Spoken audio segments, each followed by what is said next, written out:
guys, it's Zach. Don't be fooled by the beard. It is me. We're here at a Greek Orthodox church because this is a personal one for me. My grandma is Greek, and I am ashamed to say I have never gone to church with her. So I thought it would be kind of fun, and also I want to sort of connect with a part of my grandma's life that's been so important to her. So Grandma, thank you for the 3 decades of love and souvlaki and spanakopita and baklava and everything you've done. This one's for you.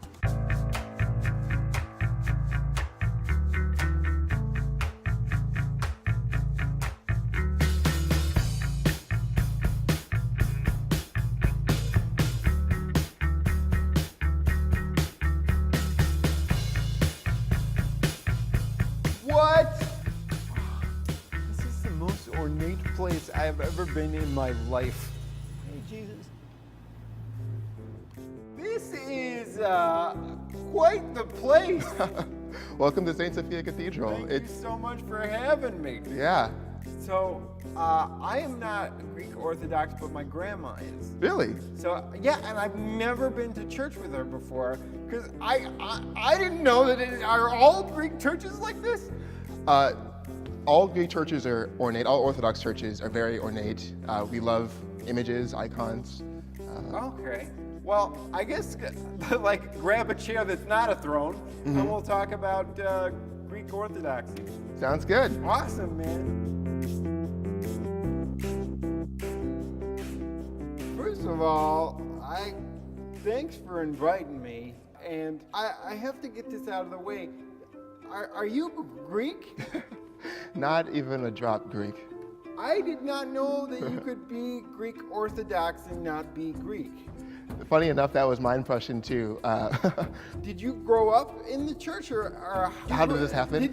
Yeah, how did this happen? So I grew up in a Black Baptist church with a tambourine shaking, grandmothers dancing in the front, and that was kind of my experience. How old are you? I am 26. You're 26, so before you converted to Greek Orthodoxy, did you have any idea about it? I had no idea about Orthodoxy until my senior year of high school. I took a church history class. This Orthodoxy thing just really interested me because I had never heard of it.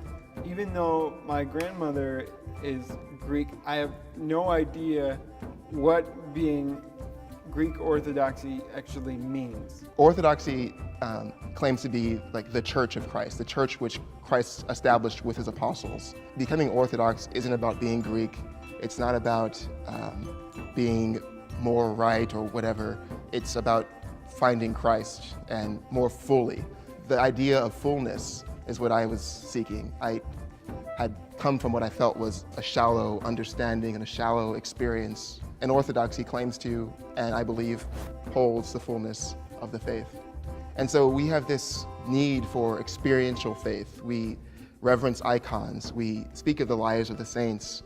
It's a very organic faith. Are all Orthodox churches, are they so ornate?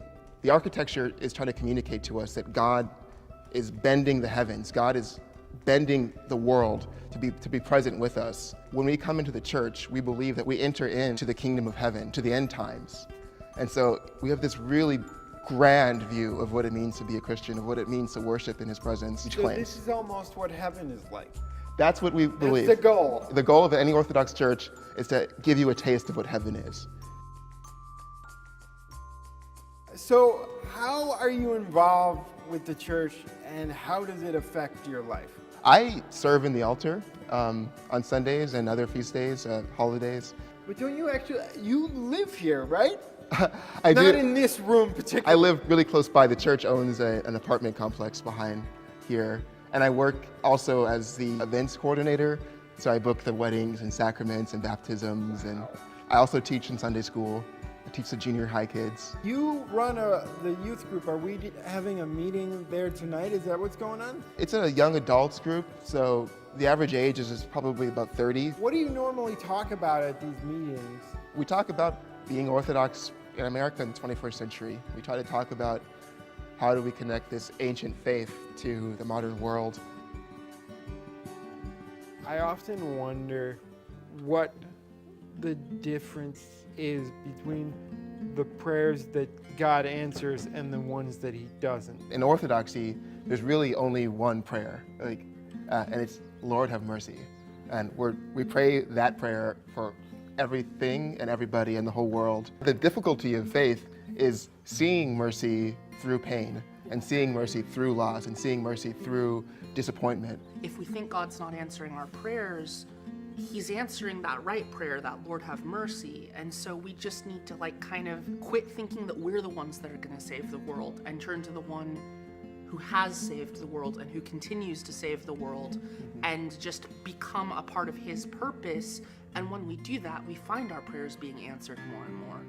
For the converts in the room, when you decided to start searching, did you go other places as well and then arrive here, or was this the first place you looked? I grew up a Protestant, and there was a whole thing about getting saved, and that, all you need to do is accept Jesus into your heart to be saved, and then you're saved. To build a relationship with God is a challenge. It takes a lot of discipline, it takes understanding, it takes that yearning to come into practice.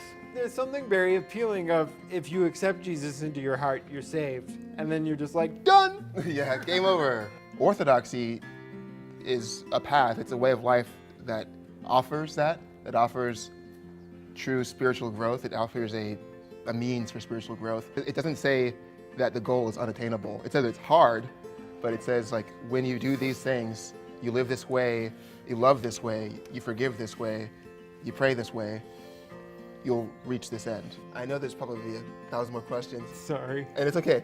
Just time-wise, we do start doing our little prayer service. Would you want to go and join us in the chapel? Absolutely. Okay. Thank you guys for being so open and sharing such wonderful stories. Yeah.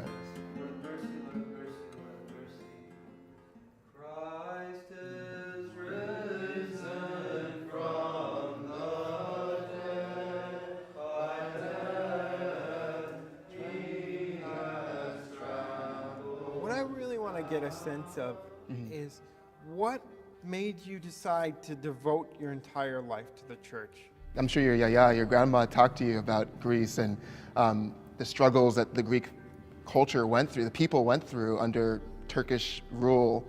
Orthodoxy is a faith that has been suffered for 2,000 years, and it comes out of suffering.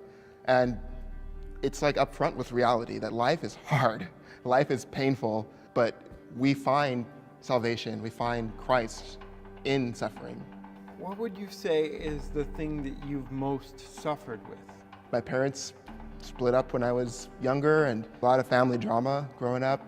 My brother has sickle cell anemia. The combination of my parents breaking up and my brother's pain was really tough on me, and it sometimes still is. I don't know, everybody's life offers challenges.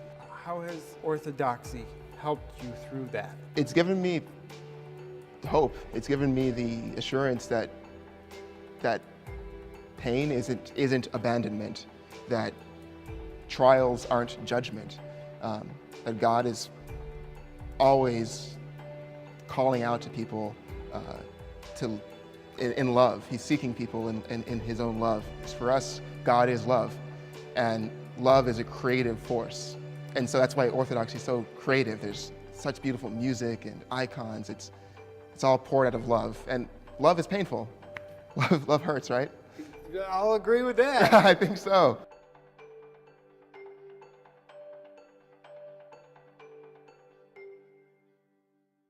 So I just had a beautiful experience with a bunch of Orthodox. Well, they're not Greek. Most of them are not Greek, which has been very illuminating to me. I can see why my grandma would want to come to a place like this and would feel the presence of something bigger than herself. My grandma is one of the most passionate people you will ever meet, and she was mainly passionate about cooking and making sure that you always had more food to eat. But now I can see that maybe it started in church, and it might be not Christian, but I might steal some things. Everything here looks nice.